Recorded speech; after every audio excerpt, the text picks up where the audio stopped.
so much for checking back, and welcome to video 2 of the video series of habits and their impact on your productivity.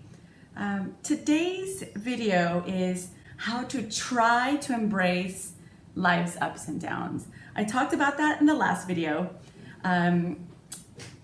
Basically, it's trying to control something we have no control over. This is the embracing the life up and down. And this is controlling your reaction. And way simpler said than done. Trust me, I know. I hate change, and you know that life always is changing. I like routines, and I can't handle any changes. And so because I can't handle them, I have practiced them all the time. So I naturally have become an expert. And not only that, I did work in the behavior analysis world. So that totally helped. I had to stay positive for my clients, and therefore I just automatically became positive because I practiced it so much. But embracing things that are different, embracing changes in our routine and in our space, it's a big deal. So definitely life will always give us an up and down. But the only thing you can't control is your reaction. And I'm going to tell you something. Practicing this embracing the reaction is in itself a habit. It is a habit. It's part of the habit loop. And we're going to talk about the habit loop today.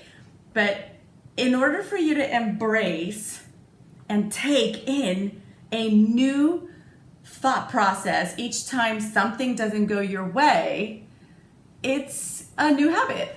It's a new behavior for you, and you're not gonna like it. You're gonna have an internal tantrum. You're gonna shout at someone, or I don't know, break a pencil. I don't know, but do people have pencils nowadays? It depends how you react, but you can react rather violently or non-violently. Some people don't say anything, and those are the ones that scare me. But it's a behavior in itself. So keep that in mind. Let's quickly go into the habit loop, because this is something that I want you to know. The habit loop are three things: the trigger, the behavior, and the consequence. The trigger is, in this example that I'm going to give you, is what starts the domino effect. So it's the first domino, not the last one, not the second one, or the reaction. Once the dominoes start to fall, that's the behavior, but it's the first thing. It's that spark that begins the fire. The fire, the consequence, or the falling of the dominoes, it's the behavior. Did I just say consequence? It's the behavior. The consequence is what you get out of it at the end. And I'm gonna give you a little hint, and I don't think I'm gonna include this in this video, but consequences, there's 5 different consequences that we're trying to fulfill. And most of the time it's avoidance, especially when we're trying to do something new in our behavior. So again, just to recap, and after I'm done with this, you're gonna see the picture. I made a picture for you so you can understand it a little better. As a matter of fact, let's go into that now. Hey guys, this is my very fun picture of the habit loop. The habit loop contains 3 things: the trigger, the behavior, and the consequence. Let's look at the trigger. The trigger is, what's the spark that begins this whole entire domino effect? It's that first domino that starts the whole thing. In case of the water, it's the drop that begins the splash and the ripple. The behavior is evident. It's the dominoes are falling. And in this case of the water, it's the splash in the water. So sometimes it's very evident, sometimes it's not. And we definitely have 2 behaviors going on at the same time. The one that we want to do, the one that we're doing, our default behavior, and the one that we're not doing, the one that we really want to do. And the consequence here is the dominoes have fallen, and there's a ripple in the water. Now the consequence is what is maintaining the behavior. Let's just say the dominoes really, really like to be on the ground, and they just, I mean, obviously gravity pulls them down there. So they like lying there. And the water likes to have ripples, and it makes them feel good.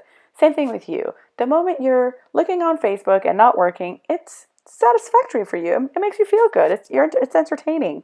But you also avoiding a behavior that you really want to do, which is work and get things done, and it's painful for you. The consequence is pain for you. More on that later. Now that you understand the habit loop, it's super important that every default behavior is a habit. It has the 3 components. And each time you're going to create a new habit, it requires the same 3 things. We have to identify what that trigger is for you. Obviously know what the behavior is and what consequence at the end, what are you getting out of it? You know, are you escaping the situation? Are you receiving some kind of attention? It's many things here, but the one that I find most often in terms of productivity is that you will avoid some kind of painful event, calling a client, writing if you're not good at it, or making a video because it takes forever. That's fine. So anyways, this is part of making a new behavior. But I do want to address something that is part of my title. And in there, I do say try. We are trying to embrace life's ups and downs. And in doing so, it's trying to change our reaction to the current form that we normally have, our default behavior. I say try because we don't give try enough credit. Especially in the United States, we are all about doing this to 100%. Gotta go big or go home. I mean, there's results oriented. All right, guys, I get it. But guess what? Trying for some people is internal, so we don't see it.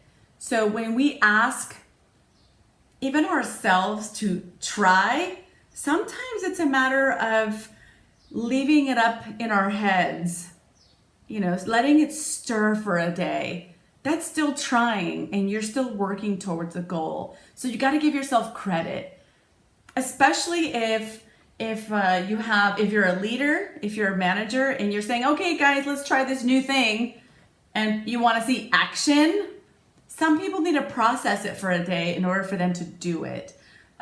This also, for you, those that work from home and want to start doing something, maybe it takes a few days of back and forth with yourself, and that's still trying. You're still working towards the goal, but you're trying to work it out. So give yourself credit. If you're gonna start a new habit and implement a new habit loop, give yourself credit for even thinking about it. I'm gonna give you credit because I know how hard it is to change a habit. So keep that in mind when you start on this journey. Okay, so after you're done seeing all these videos and you decide to finally change something in your routine, make yourself more productive, do that one thing that you keep avoiding, give yourself credit for actually being here and listening to this, because guess what, guys? It takes a lot. That's it for me today. This is video 2. Stay tuned for video 3. We're going to go into the habit loop. And not only that, I'm going to give you a direct example of what to do, for example, when you're constantly addicted to Facebook and not working. So we're going to touch that next time. You guys have a wonderful day. Thank you so much for clicking and watching the video. And I hope you learned something today. And if you did, please share it with someone that you love. Mwah. See you guys soon. Bye.